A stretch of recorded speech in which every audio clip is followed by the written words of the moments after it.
আসসালামু আলাইকুম। CS take IT Bangla টিউটোরিয়ালে সবাইকে স্বাগতম।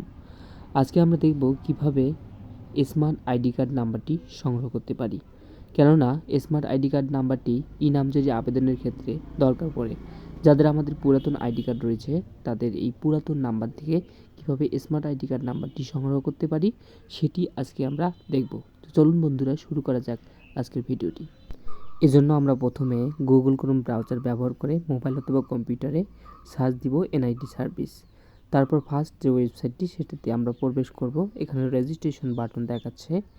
তারপরে আমরা রেজিস্ট্রেশন বাটনে ক্লিক করলেই আমরা যে ইন্টারফেসটি পাবো, এখানে আমাদের পুরাতন এনআইডি কার্ড নাম্বারটি এবং জন্ম তারিখটি যেটা দেওয়া আছে এনআইডি কার্ডে সেটি আমরা এখানে প্রবেশ করাবো।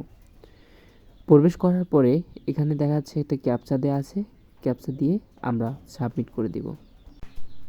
সাবমিট করার পর এনআইডি কার্ডের তথ্য অনুযায়ী আমাদের বর্তমান ও স্থায়ী ঠিকানাগুলো পূরণ করে দিব। আমার যেহেতু বর্তমান এবং স্থায়ী ঠিকানা একই, সেহেতু আমি এখানে বর্তমান ও স্থায়ী ঠিকানা সেমভাবে সিলেক্ট করে দিচ্ছি। সিলেক্ট করে দেওয়ার পরে পরবর্তীতে ক্লিক করব। তারপর এখানে একটি নাম্বার 0 বাদে একটি নাম্বার প্রবেশ করে বার্তা পাঠানে ক্লিক করব। বার্তা পাঠানে ক্লিক করলেই আমাদের যে সিম নাম্বারটি যে আমরা দিয়েছি সেখানে একটি SMS যাবে, ওটিপি। তার উপরেই লেখা থাকবে এনআইডি নাম্বার।